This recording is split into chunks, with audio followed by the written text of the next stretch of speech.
अब त्यसपछि अर्को सूत्र आउँछ आकृति गणोयम बताइएको छ। त आकृति गणोयमको मतलब के हो त भन्दाखेरि यसको आकृति यानी स्वरूपलाई देखेर यो गणमा यो सकन्धु आदि गणमा यति शब्द छन् भन्ने कुरो गणना छैन। त कसरी जान्ने त भन्दा आकृति गणोयम, त्यसको आकृतिलाई देखेर के गर्ने त्यो जान्ने। त आकृतिलाई देखेर कसरी जान्ने त कुनै पनि वर्णमा जो शब्द छ त्यो शब्दमा पररूप हुन्छ। यदि सूत्रको द्वारा त्यो पररूप भएको छैन भने त्यहाँ सकन्ध्वादिषु पररूपम वाच्यम, यो वार्तिकको द्वारा त्यहाँ सूत्रको द्वारा कार्य छैन, वार्तिकको द्वारा कार्य पररूप कार्य छ भने त्यहाँ आकृति गण यानी त्यसलाई सकन्धु आदि गणमा पठित शब्द मान्नु। त मानिसकेपछि अब के हुन्छ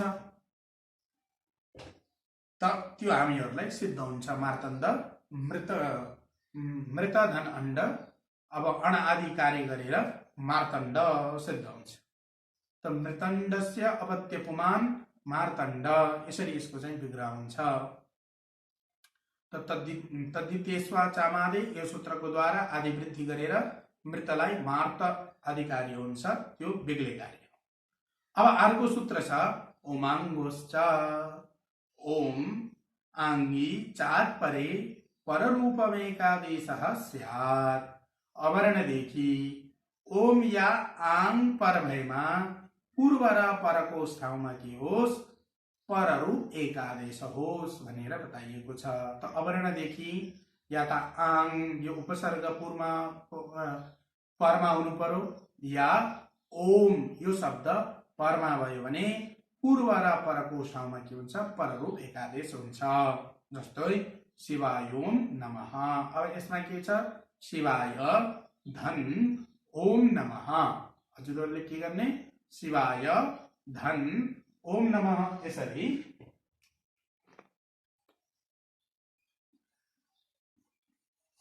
शिवाय धन ओम नमः। अब यस्तो छ शिवाय धन ओम धन नमः। अब यो शब्द छ भने अब यहाँ के छ त अवर्णदेखि, अब यहाँ आङ त छैन, के छ ओम परमा छ। त अवर्णदेखि के छ ओम अथवा आङ पर भएमा पररूप एकादेश होस्। त पररूप एकादेश यानी अवर्ण र ओ को ठाउँमा के हुन्छ परमा जुन वर्ण छ त्यही वर्ण आदेशको रूपमा प्राप्त भएर के भन्छ शी वाय धन ओम यसलाई मलाई म नमः, यसरी गर्ने। अब यो मलाई के हुन्छ अनुस्वार भएर यहाँ जान्छ र बन्छ शिवायोम, किनकि ओ यहाँ गइसकेपछि म अनुस्वार भएर जान्छ, मनुस्वार यो सूत्रको द्वारा शिवायोम नमः यस्तो हुन्छ। त शिवायोम नमः यो सूत्रको द्वारा भन्छ। अब त्यसपछि शिवेहि, अब यो आयो अन्तादिवच्च, यो अन्तादिवच्चमा उदाहरण छ शिवेहि।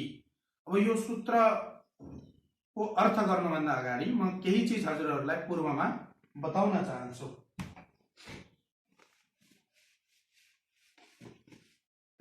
अब यहाँ सबैभन्दा पहिला मैले माथि लेखिदिएको छु परिभाषा सूत्र।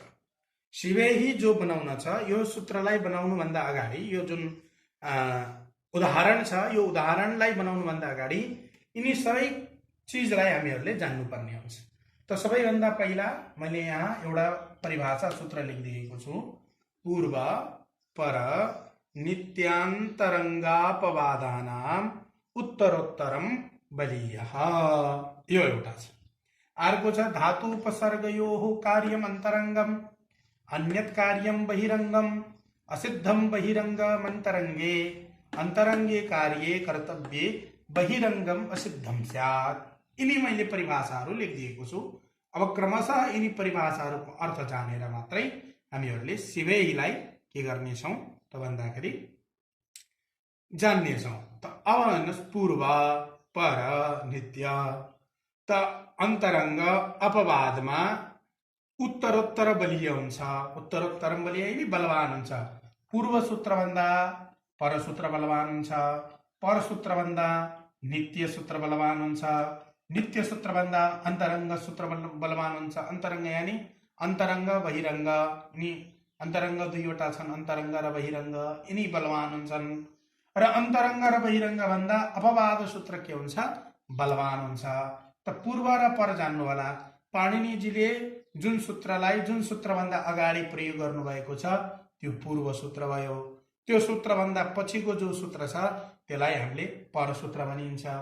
नित्य भनेको के हो त भन्दाखेरि कृताकृत प्रसङ्गी यो विधि भवति स नित्य इत्युच्यते। यानी कुनै पनि कार्य गर्नुभन्दा, चाहे यणादि कार्य होस्, चाहे त्यो गुणादि कार्य होस्, चाहे त्यो वृद्धादि कार्य होस्, कुनै पनि कार्य गर्नुभन्दा अगाडि, त्यो कार्य गर्नुभन्दा अगाडि पनि कुनै यस्तो सूत्र छ त्यो सूत्रको प्रवृत्ति हुन्छ कार्यभन्दा अगाडि पनि, र कार्यपछि पनि यदि त्यो सूत्रको चाहिँ प्रयोग हुन्छ, यानी त्यो सूत्र त्यो प्रयोगमा लाग्छ भने त्यसलाई नित्य सूत्र भनिन्छ।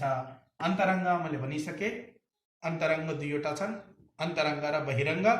अपवाद भनेको के हो त? असामान्य सूत्रलाई के भनिन्छ? अपवाद भनिन्छ। त कुनै कार्य भइरहेको छ त्यहाँ विशेष कुनै नियम कुनै सूत्रको द्वारा उपस्थापित गरिदिन्छ भने त्यो सूत्रलाई हामीहरूले के भन्छौँ? अपवाद सूत्र भन्छौँ। त अब तलको कार्य बताइएको छ। त अन्तरङ्ग र बहिरङ्ग के हो त? तलका जति पनि यस परिभाषा पछि तलका जो परिभाषा छन् त्यो अन्तरङ्ग र बहिरङ्गलाई बुझाउनको लागि हो। त यहाँ बताइयो धातु उपसर्गयो हो कार्यम अन्तरङ्गम, यानी धातु र उपसर्गको जो कार्य छ, धातु र उपसर्गलाई हुने जो आदेश आगमहरू छ त्यो कार्य के हो? अन्तरङ्ग हो। बुझ्नुभयो? त्यो यानी अन्तरङ्ग कार्य हो। त अन्यत कार्यम बहिरङ्गम, यानी धातु र उपसर्गदेखि भिन्न जो कार्य छ त्यो कार्य के हो? बहिरङ्ग हो। त असिद्धम बहिरङ्ग मन्तरङ्गे, यानी बहिरङ्ग सूत्र र अन्तरङ्ग सूत्रको द्वारा एउटै कार्य गर्न छ भने, एउटा कार्य गर्न दुईवटा सूत्रको प्रवृत्ति छ भने त्यहाँ के हुन्छ? अन्तरङ्गे कार्य। अब यही परिभाषाको यो तलको अर्थ हो अन्तरङ्गे कार्य। अन्तरङ्ग जो कार्यको कर्तव्यमा यिनी अन्तरङ्ग कार्य प्रवृत्ति पनि भएको छ, बहिरङ्ग कार्य पनि त्यहाँ चाहिँ प्राप्त भएको छ भने त्यहाँ अन्तरङ्गको कार्यमा बहिरङ्ग के हुन्छ? असिद्ध हुन्छ। यानी पहिला अन्तरङ्ग कार्य गरेर मात्रै बहिरङ्ग कार्य गर्नु। जस्तो शिवैहिमा के छ? अब यहाँ हामीले बुझौँ। शिव धन आ धन इहि। अब यहाँ यो यति बुझाउनको लागि यिनी परिभाषाहरूको आवश्यकता पर्दछ। अब शिवको अकार र आ यिनी दुईवटाको ठाउँमा के छ? अकह सवर्णे दीर्घ। यो सूत्रको द्वारा दीर्घ प्राप्त छ। सूत्र यसपछि आउँछ, त्यसको बुझौँला। अहिले यति बुझ्नु, शिवको अकार वकारोत्तरवर्ती जो अकार छ, आको जो अकार छ, यहाँ के प्राप्त छ? सवर्ण दीर्घ प्राप्त छ। सवर्ण दीर्घ प्राप्त छ। यहाँ सवर्ण दीर्घ प्राप्त छ। र आ र ई, यो आ र ईमा के प्राप्त छ? गुण प्राप्त छ। के प्राप्त छ? आद गुणले गुण प्राप्त छ। आदि गुण यो सूत्रको द्वारा के प्राप्त छ?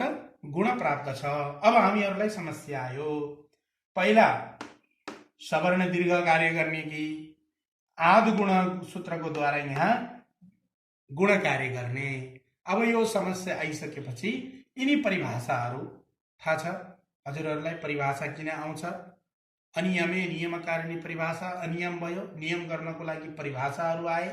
त यहाँ परिभाषा सूत्रको रूपमा नआएर परिभाषाकै रूपमा आएको छ। तब यहाँ बताइयो धातु उपसर्गयो हो कार्यम अन्तरङ्गम अन्यत कार्यम बहिरङ्गम, यानी धातु र उपसर्गको कार्य के हो?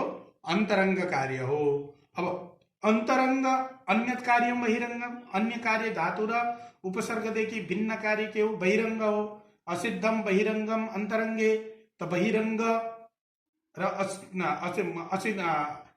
असिद्ध हुन्छ बहिरङ्ग कार्य। कहाँ? अन्तरङ्ग कार्यमा के हुन्छ त बहिरङ्ग कार्य के हुन्छ? असिद्ध हुन्छ। त यहाँ धातुपसर्ग कार्य अन्तरङ्गम, अन्तरङ्ग कार्य के हुन्छ? पहिला हुन्छ। बहिरङ्ग कार्य भयो सवर्ण दीर्घ कार्य हो र आद गुणले गुण गर्नु यो के कार्य हो त भन्दाखेरि अन्तरङ्ग कार्य हो। त अन्तरङ्ग कार्य के छ त बलवान हुन्छ बहिरङ्ग कार्य भन्दा। त्यस कारणले सबैभन्दा पहिला आद गुण, किनकि इही यो धातु हो, आङ यो उपसर्ग हो। तो धातु उपसर्ग धातु हो, इही उपसर्ग हो आङ। त यिनी धातु उपसर्ग कार्य अन्तरङ्ग र धातु र उपसर्ग कार्य अन्तरङ्ग भएको कारणले गर्दाखेरि अन्तरङ्ग कार्य बहिरङ्ग कार्य भन्दा बलवान भयो। बलवान भइसकेपछि त अब के गर्ने? आ र ईमा के गर्ने? आद गुणले गुण गरिदिने। त अब गुण गरिदिसकेपछि अवस्था के भन्छ? शिव धन, आ र ईमा गुण भइसक्यो के भन्छ? एही। यस्तो अवस्था भयो। शिव धन एही, यो अवस्था भयो। अब यो अवस्था भइसकेपछि अब यहाँ के छ त भन्दाखेरि अब सवर्ण दीर्घ कार्य भएन। अब यहाँ के हुन्छ? पररूप कार्य हुन्छ। त पररूप गर्न कार्यको लागि अर्को सूत्र छ, त्यो सूत्र हो अन्तादिवत् छ। अब यो सूत्रले के भन्छ? यो अयम एकादेशः, जो पूर्व र परको ठाउँमा एक आदेश जो होस् भनिएको छ, त्यो कार्य पूर्वस्य अन्तवत् परस्य आदिवत्, यानी पूर्ववाला जो वर्ण छ, पूर्वमा जो वर्ण छ त्यसको अन्तिम स्थानमा हुन्छ र परमा जो वर्ण छ त्यो कार्य के हुन्छ? त्यो परमा जो छ त्यसको आदिवाला वर्णलाई त्यो कार्य हुन्छ। त हामीहरूले यहाँ हेरौँ आ धन ई, त आ यो भयो पूर्व र ई यो भयो के भयो? पर। त आदिको अन्तिम, अन्तिम यानी यही हो, आ नै हो अन्तिम। त आदिवाला वर्णलाई के भयो? अन्तिम। आदिको अन्त्यवाला वर्ण, यो आदि नै अन्त्य हो, त्यस कारणले यहाँ तल बुझिन्छ, तल गर्दाखेरि अब यो भयो र परमा जो आदि यसको ठाउँमा भयो नि, आ र ई को ठाउँमा के भयो? ए भयो। त अब यहाँ के छ? अब यसलाई पररूप प्राप्त छ। अब पररूप गर्नको लागि सूत्र आउनु पर्यो ओमाङ्गवश्च। यसले के भन्छ?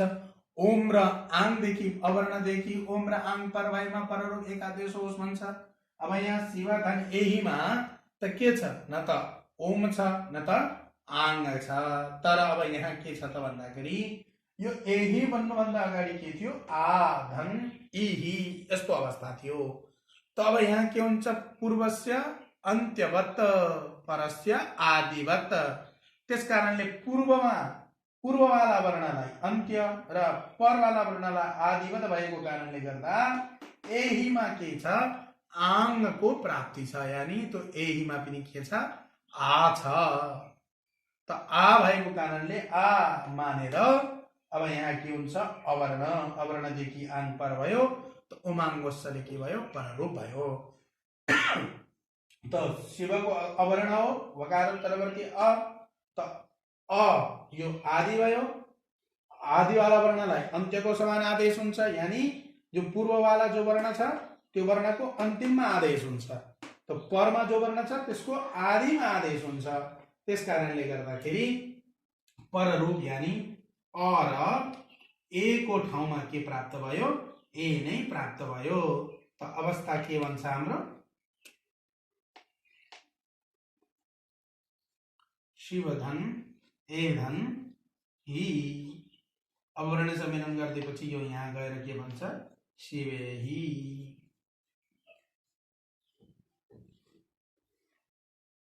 यसरी यो चाहिँ सिद्ध हुन्छ, त शिवेहि भन्छ। त अब अर्को सूत्र आयो अकः सवर्णे दीर्घ। अब यो सूत्रको द्वारा के हुन्छ भने अकदेखि, अक यानी अ इ उ ऋ ऋ यिनी वर्णहरूदेखि सवर्ण अचपर भएमा त यिनीहरूको नै सवर्ण अचपर भयो भने त पूर्व र परको ठाउँमा के हुन्छ? दीर्घ एकादेश हुन्छ। त दैत्यारी, दैत्यधन अरि, त श्रीस, विष्णुदय, होत्रिका र आदि रूप छ। त अब हामीहरूले यसलाई बुझौँ।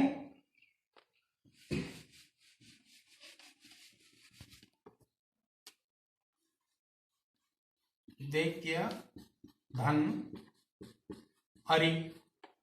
त अब यो सूत्रले के भन्छ, अकह सवर्णे दीर्घले त अकदेखि अक हो, दैत्य त्यमा जो अ छ यो के हो, अक हो।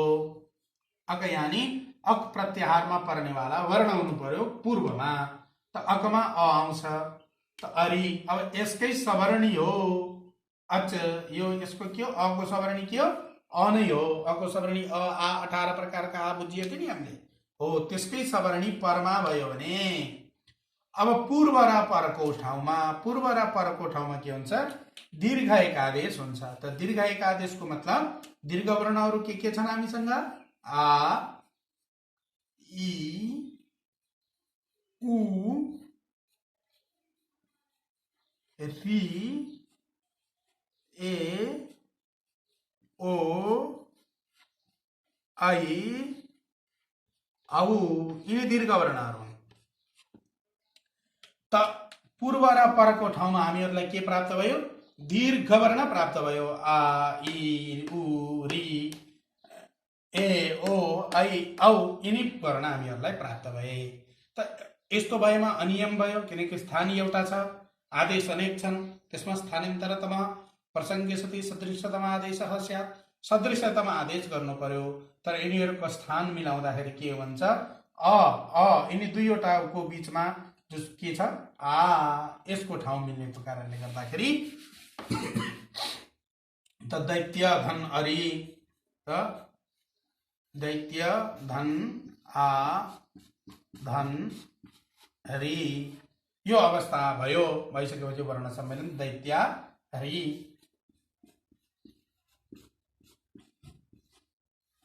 यो यसरी भयो। त्यस्तै दैत्य रि पछि के छ, श्री सह, श्री धन ई सह। अब श्रीमा ई छ, ईशको ई छ, श्री धन ई छ। त श्रीको ई र ईशको ई दीर्घ छ, यो अकमा पर्यो, यसकै सवर्णी परमा छ ई, त्यस कारणले गर्दाखेरि अब दीर्घ एकादश यानी ई को दीर्घ के हुन्छ, ई नै हुन्छ। त के भयो, श्री।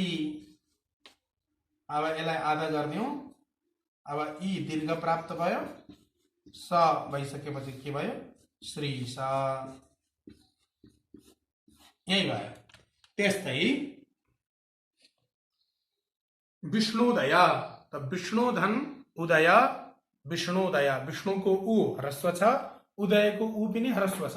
यिनी यो उ अक भयो, त्यसकै सवर्णी परमा छ, उदयको उ, त्यस कारणले यिनी दुईवटाको ठाउँमा के भयो, उ, यो दीर्घ प्राप्त भएर विष्णुदय। त्यस्तै भानुदय आदि रूप बन्छ। त्यस्तै होत्रिकार, होत्रीधन ऋकार, त होत्रीको रि ह्रस्व हो, ऋकारको रि पनि ह्रस्व हो। यिनी दुईवटा ह्रस्व वर्णको ठाउँमा के भयो, अक सवर्णी दीर्घले दीर्घ प्राप्त भएर होत्रिकार। त्यस्तै कार्यालय, हिमालय, पुस्तकालय, शौचालय आदिमा शौच धनालय शौचालय, हिम धनालय हिमालय, पुस्तक धनालय पुस्तकालय, कार्य धनालय कार्यालय। यसरी चाहिँ हजुरले यो अवर्णको उदाहरण हो, त्यस्तै ई वर्णको उदाहरण, त्यस्तै उ वर्णको उदाहरण, जस्तो विष्णुदय, भानुदय आदि के हुन्, उ वर्णको उदाहरण हो। श्री स आदि के हुन्, यो ई वर्णको उदाहरण हो। रि वर्णको उदाहरण के हो, होत्रिकार आदि हुन्। यसरी हजुरहरूले चाहिँ उदाहरण खोज्न सक्नुहुनेछ र खोज्नु होला। आजको पाठमा यति नै। अन्तिममा मङ्गलाचरण गरेर पाठलाई अन्त्य गरौँ। गुरुर्ब्रह्मा गुरुर्विष्णु गुरुर्देवो महेश्वर, गुरु साक्षात् परब्रह्म, तस्मै श्री गुरवे नमः। येनाक्षर समाम्नाय मधिगम्य महेश्वरात् कृत्स्नं व्याकरणं प्रोक्तं, तस्मै पाणिनये नमः।